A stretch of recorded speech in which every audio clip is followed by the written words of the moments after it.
मेरे प्यारे स्टूडेंट्स, मेरे इस चैनल में ज़्यादातर वीडियो जो हैं वो जनरल वाउचर के ही होते हैं या जनरल एंट्री के होते हैं। आज के इस वीडियो में हम 15 क्वेश्चन और उसके आंसर ढूंढेंगे जो बिल्कुल बेसिक क्वेश्चन है टैली के। जैसे कि व्यापार शुरू करने के लिए कम से कम कौन कौन से लेज़र बनाना आवश्यक होता है, इसका आंसर आपको जरूर पता होगा, कमेंट करके बताएं। व्यापार शुरू करने के लिए कम से कम आपके पास कैपिटल का एक लेज़र होना चाहिए जो कैपिटल अकाउंट के अंडर होगा, और साथ ही होना चाहिए कम से कम कैश अकाउंट का एक लेज़र जो आपको नहीं बनाना पड़ता।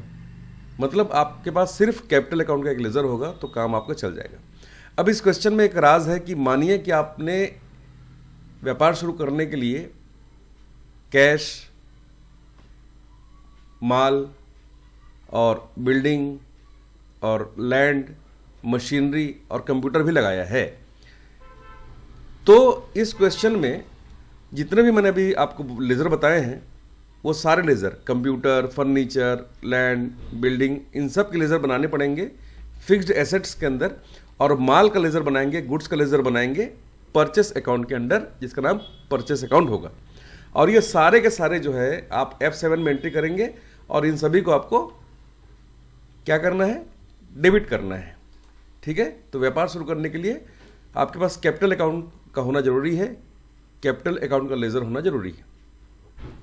दूसरा सवाल है टैली में कौन कौन से लेज़र पहले से बने होते हैं, तो इसका उत्तर बिल्कुल आसान है। जैसे कि यहां पर एक नई कंपनी है, अगर आप चार्ट ऑफ अकाउंट में जाकर लेज़र में एंटर करके कीबोर्ड से F5 को प्रेस करेंगे तो आप जान जाएंगे कि दो लेज़र पहले से बने होते हैं, एक है कैश और दूसरा है प्रॉफिट एंड लॉस। ये दो लेज़र ऐसे हैं जिसे बनाने की आवश्यकता नहीं पड़ती, टैली में पहले से होता है। तीसरा सवाल है कि परचेस, सेल्स, पेमेंट, रेसिप्ट और कॉन्ट्रा का शॉर्टकट क्या होता है।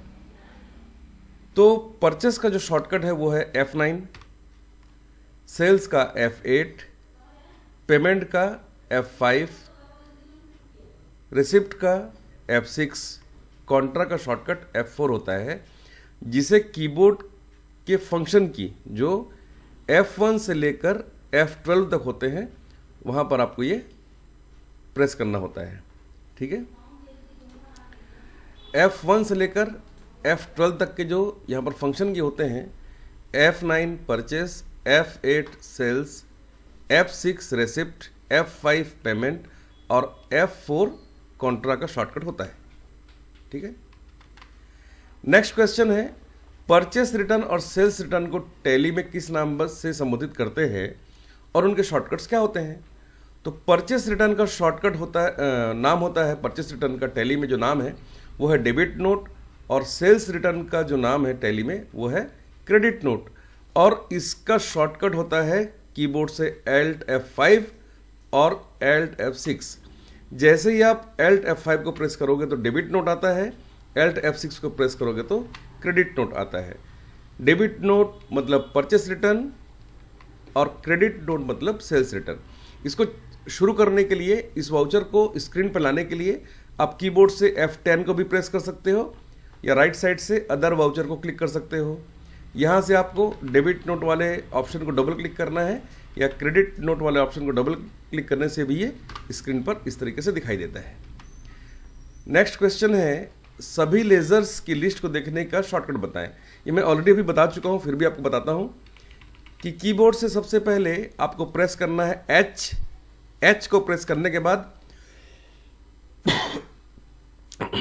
कीबोर्ड से आपको एंटर प्रेस करना है और उसके बाद F5 को प्रेस करना है, तो सारे लेज़र दिखाई देंगे। फिर से देखिए, गेटवे ऑफ टैली में आपको H प्रेस करना है, फिर एंटर करना है कीबोर्ड से और F5 को प्रेस करना है, जिससे सारे लेज़र्स का लिस्ट यहाँ पर आपके सामने आ जाता है। ठीक है, नेक्स्ट एंट्री है टैली को बंद करने के 4 शॉर्टकट बताएं।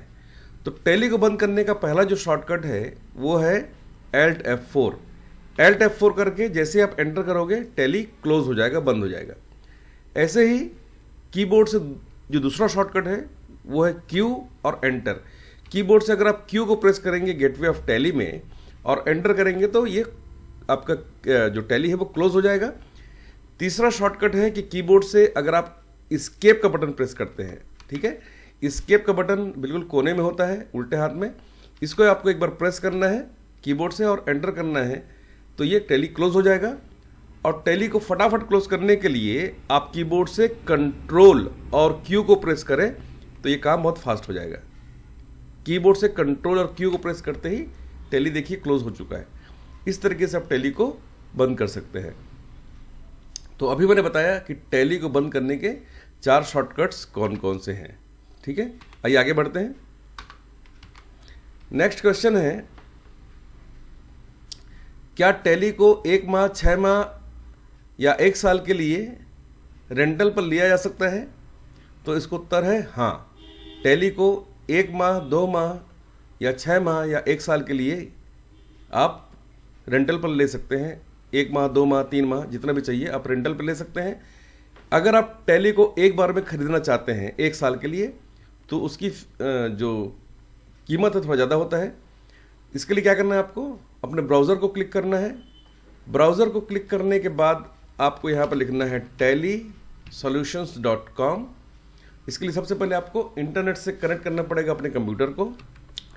देखिए मैंने नेट कनेक्ट कर लिया है। अब यहाँ से आपको डाउनलोड वाले ऑप्शन को क्लिक करना है। डाउनलोड वाले बटन को क्लिक करने के बाद नेक्स्ट जो पेज ओपन हो रहा है, इसमें आप टैली को रेंट पे भी ले सकते हैं, रेंटल पे, या फिर टैली का 1 साल का आप सब्सक्रिप्शन ले सकते हैं। तो डाउनलोड पर क्लिक करने के बाद नेक्स्ट पेज ओपन हो जाएगा। यहाँ पर जो ऑप्शन दिखाई दे रहा है, यहाँ से आप टैली को फ्री में डाउनलोड कर सकते हैं, जिसमें आप 1 तारीख, 2 तारीख और 31 तारीख की एंट्री ही कर पाएंगे, बाकी डेट्स की एंट्री नहीं कर पाएंगे। खरीदने के लिए बाय नाउ पे क्लिक करना है आपको। बाय नाउ में क्लिक करने के बाद जो अब पेज ओपन हुआ है, इसमें 1 माह का जो फीस है वो लिखा हुआ है, 3 माह और 12 माह का फीस लिखी हुई है प्लस GST। ऐसे ही अगर आप लेना चाहते हैं 1 साल के लिए खरीदना चाहते हैं तो 22,500 प्लस GST लगेगी। गोल्ड रेंटल मतलब अगर आप कई पीसीस को, कई कंप्यूटर्स को आपस में लैन से जोड़कर 1 माह, 3 माह, 12 माह के लिए रेंट पे लेना चाहते हैं तो ये फीस लगेगी। और ऐसे ही अगर आप टैली का गोल्ड वर्जन खरीदना चाहते हैं 1 साल के लिए और 1 से अधिक कंप्यूटर में उसको यूज़ करना चाहते हैं लैन से जोड़कर पीसीस को, तो ये फीस लगेगी। मानिए कि मैंने बाय नाउ में क्लिक किया है यहाँ पर इस तरीके से, तो नेक्स्ट पेज ओपन होगा। यहाँ पर आप 1 माह, 2 माह, 3 माह, 4 माह, जितने माह के लिए भी आपको इसका रेंटल चाहिए, आप यहाँ पर वो अमाउंट पेमेंट करके टैली का ये सब्सक्रिप्शन ले सकते हैं। आपके बिल में ही इसका सीरियल नंबर और डिटेल लिखे होंगे, जिसको आप टैली के सॉफ्टवेयर में एंटर करके आप उसको यूज़ कर सकते हैं, ठीक है। नेक्स्ट क्वेश्चन है कि यूनिट बनाते समय अधिकतम कितने नंबर ऑफ डेसिमल प्लेसेस आप ले सकते हैं। यूनिट बनाते समय अधिकतम हम 9 नंबर ऑफ डेसिमल प्लेस ले सकते हैं। मानिए कि मैं टैली में काम कर रहा हूँ, क्रिएट में जाकर मुझे यूनिट बनाना है, तो यहाँ पर यूनिट बनाते समय हम यहाँ पर नंबर ऑफ डेसिमल प्लेसेस 9 ले सकते हैं। मतलब दशमलव के बाद 9 अंकों को हम और लिख सकते हैं अधिकतम, ठीक है। अगला सवाल है, उधार देने वाले को और उधार लेने वाले के लेजर को किस ग्रुप के अंदर बनाना चाहिए या किस ग्रुप के अंतर्गत बनाना चाहिए। उधार देने वाले को हम बोलते हैं क्रेडिटर और उधार लेने वाले को बोलते हैं डेबिटर, ठीक है। तो उधार देने वाले का जो लेजर होगा वो बनेगा सन्ड्री क्रेडिटर के अंदर, और उधार लेने वाले का जो लेजर होगा वो बनेगा सन्ड्री डेटर के अंदर, ठीक है। जैसे टैली में हम एक लेजर बनाते हैं राघव ट्रेडर्स के नाम से, तो हम क्रिएट में जाएंगे, लेजर को एंटर करेंगे और यहाँ लिखेंगे राघव ट्रेडर्स अकाउंट, और ये हम बनाएंगे सन्ड्री क्रेडिटर के अंतर्गत, क्योंकि हम इससे माल उधार खरीदेंगे, ठीक है, इस तरीके से। ऐसे ही एक व्यक्ति है कमल, जो मेरा ग्राहक है, जिसको मैं माल बेचता हूँ, तो इसका हम लेज़र बनाएंगे सैंडरी डेटर के अंदर, या सैंडरी डेप्टर के अंदर, या सैंडरी डेबिटर भी बोलते हैं, ठीक है, इस तरीके से, ठीक है। तो उधार देने वाले का लेज़र बनाएंगे आप सैंडरी क्रेडिटर के अंदर, और उधार देने वाले व्यक्ति के नाम का हम लेज़र बनाएंगे सैंडरी डेबिटर के अंदर, ठीक है। बनाएंगे company laser group stock group या यूनिट में बदलाव के लिए किस विकल्प का चुनाव किया जाता है। तो ध्यान रखेंगे, किसी कंपनी में अगर आपको कोई सुधार करना है तो उसका विकल्प मिलेगा कंपनी के अंदर एल्टर के नाम से, और अगर आप किसी unit, item, stock group, stock item, laser या लेज़र के ग्रुप के नाम या किसी डिटेल में चेंज करना चाहते हैं तो इसका विकल्प भी है एल्टर। अल्टर जो है, इस विकल्प पर एंटर करके पहले से बने हुए किसी भी लेज़र में किसी भी तरीके का बदलाव आप चाहें तो कर सकते हैं। जैसे कि मैंने कैश को कैश अकाउंट लिख दिया है, अब ये चेंजेस यहाँ पर आपको दिखाई दे रहा होगा, ठीक है। इस तरीके से आप इस चेंजेस को करने के लिए अल्टर वाले ऑप्शन का यूज़ करेंगे, चाहे कंपनी हो, ग्रुप हो, लेज़र हो, स्टॉक आइटम हो, स्टॉक ग्रुप हो या यूनिट हो, ठीक है। किसी कंपनी के पूरे डेटा को पेन ड्राइव में कॉपी करने के लिए किसी दो विधि को बताइए। तो किसी कंपनी के पूरे डेटा को पेन ड्राइव में कॉपी करने के लिए आप दो विधि जो है वो ये है कि पहला विधि ये है कि आप इसके डेटा को कॉपी कर लीजिए और पेन ड्राइव में पेस्ट कर लीजिए, और उसी पेन ड्राइव को किसी दूसरे कंप्यूटर में लगाकर टैली के डेटा वाले फोल्डर में पेस्ट कर दीजिए। दूसरा तरीका है कि इसका आप बैकअप बनाइए और उस बैकअप वाले फोल्डर को यूज़ करिए, तो ये हो सकता है। कैसे होता है पर चेक करते हैं हम लोग। सबसे पहले यहाँ पर देखिए, मैंने Alt और F1 को प्रेस किया है और इस कंपनी को क्लोज कर दिया है।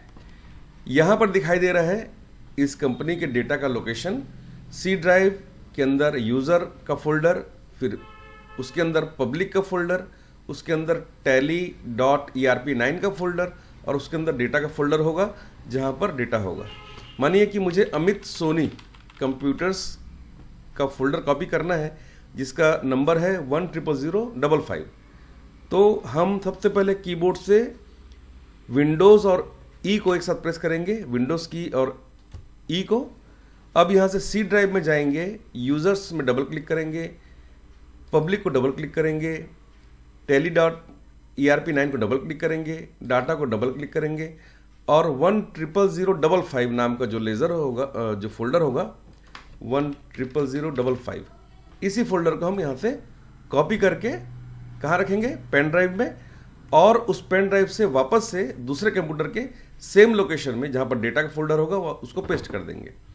दूसरा तरीका ये है कि हम जाएंगे डाटा वाले फोल्डर में, डाटा वाले ऑप्शन में, बैकअप को एंटर करेंगे। यहाँ पर मैंने डेस्टिनेशन पथ दिया है डी के अंदर शमीम नाम का फोल्डर। अब यहाँ पर उस कंपनी को सेलेक्ट करेंगे जिसका बैकअप बनाना है। मैंने लिया है अमित सोनी कंप्यूटर्स। अब यहाँ से एंड ऑफ लिस्ट पे जाएंगे, एंटर करेंगे और यस कर देंगे, जिसका इसका बैकअप तैयार हो जाएगा। अब जो बैकअप तैयार हो गया है तो उस बैकअप वाले फोल्डर में हम जाएंगे, डी ड्राइव में शमीम नाम के फोल्डर में,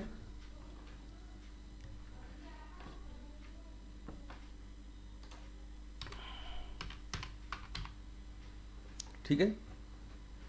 और इस शमीम वाले फोल्डर के अंदर से जो हमने डेटा अभी बनाया है 10 दिसंबर 2024 दोपहर 12:05 में, इसी को कॉपी करके पेन ड्राइव में पेस्ट कर देंगे, और टैली में जाने के बाद यहाँ से डाटा में जाकर, रीस्टोर में जाकर सेम लोकेशन से हम अपनी कंपनी का नाम सेलेक्ट कर लेंगे इस तरीके से, और एंटर करके उसको एंड ऑफ लिस्ट करके यस कर देंगे, तो डेटा जो हमारा रिस्टोर हो जाएगा। इस तरह से हम किसी डेटा को रिस्टोर भी कर सकते हैं, ठीक है। तो डेटा को एक कंप्यूटर से दूसरे कंप्यूटर में ट्रांसफर करने के लिए पहली विधि है डेटा कॉपी और दूसरा है बैकअप। 12वां सवाल है कि एक से अधिक कंपनियां खुली होने पर एक कंपनी से दूसरी कंपनी में हम कैसे जाएंगे। इसका उत्तर है Alt F3। Alt F3 दबाकर आप एक कंपनी में ओपन कर लिए। अब हमारे पास दो कंपनी हो गई, ABC अलमीरा और AK जनरल स्टोर। फिर से Alt F3 को कीबोर्ड से प्रेस करना है। Alt F3 को प्रेस करके मैंने यहाँ पर ब्लूसॉफ्ट टेक्नोलॉजीज का कंपनी सेलेक्ट किया है। अब जिस कंपनी में भी, अब जैसे 3 कंपनियां हैं, या तो आप कीबोर्ड से सिंगल क्लिक करिए तो कंपनी ओपन हो जाएगी, यहाँ पर देख लीजिए, या फिर कीबोर्ड से Alt F3 को प्रेस करेंगे आप और यहाँ से उस कंपनी को सेलेक्ट कर लेंगे जिसको आपको ओपन करना है। इस तरीके से आप एक कंपनी से दूसरी कंपनी में जा सकते हैं। दूसरा उपाय यह है कि आप कीबोर्ड से सिर्फ F3 को प्रेस करेंगे और किसी भी कंपनी में इस तरीके से आप जा सकते हैं। ठीक है, कीबोर्ड से F3 को प्रेस करके आप किसी भी कंपनी को इस तरह से ओपन कर सकते हैं जो पहले से खुली हुई है। ठीक है, नेक्स्ट क्वेश्चन है, एक बैंक से दूसरे बैंक में राशि को स्थानांतरित करने के लिए किस वाउचर का प्रयोग किया जाता है? तो जब आप वाउचर का यूज़ करते हैं और एक बैंक से दूसरे बैंक में आपको अमाउंट ट्रांसफ़र करना है तो इसके लिए आपको कीबोर्ड से F4 को प्रेस करना चाहिए और कॉन्ट्रा वाउचर का यूज़ करना चाहिए, जिससे आप एक बैंक से दूसरे बैंक में राशि स्थानांतरित कर सकते हैं। 14वां सवाल है कि टैली में पहले से बने कितने ग्रुप होते हैं? इनमें से प्राइमरी ग्रुप और सेकेंडरी ग्रुप की संख्या बताइए। तो मैं बता दूं आपको कि टैली में पहले से 28 मतलब 28 ग्रुप होते हैं। इनमें से प्राइमरी ग्रुप होते हैं 15 मतलब 15 और सेकेंडरी ग्रुप होते हैं 13। ठीक है, इसको देखने के लिए क्या करना है आपको? गेटवे ऑफ टैली में आना है, कीबोर्ड से H को प्रेस करना है और उसके बाद फिर यहाँ से आपको एंटर को प्रेस करना है। तो यहाँ पर जितने भी लेज़र और ग्रुप बने होंगे वो सारे के सारे आपको यहाँ पर दिखाई देंगे। जैसे यहाँ पर 28 ग्रुप्स दिखाई दे रहे हैं और हमने जो 13 लेज़र बनाए हैं वो यहाँ पर दिखाई दे रहा है। इस तरीके से आप लेज़र्स और ग्रुप को देख भी सकते हैं। लास्ट क्वेश्चन है कि दुकान का किराया, दान, भाड़ा, वेतन तथा रिपेयरिंग का लेज़र किस ग्रुप के अंदर बनाया जाएगा? दुकान का किराया, दान, भाड़ा, वेतन तथा रिपेयरिंग का लेज़र बनाने के लिए हम इनडायरेक्ट एक्सपेंसेस नाम के ग्रुप का उपयोग करेंगे। जैसे यहाँ पर मुझे एक लेज़र बनाना है चैरिटी के नाम का, तो क्रिएट में जाकर मैं लेज़र बनाऊंगा चैरिटी अकाउंट और ये मैं बनाऊंगा इनडायरेक्ट एक्सपेंसेस के अंदर। ठीक है, और ये सारे जो नाम लिखे हैं ये सारे जो हैं ये इनडायरेक्ट एक्सपेंसेस के अंदर ही बनाया जाएगा। इस तरीके से हमने आज कुछ सवालों के उत्तर देखे टैली में, किस तरीके से हम उसको यूज़ कर सकते हैं। मिलते हैं नेक्स्ट वीडियो में।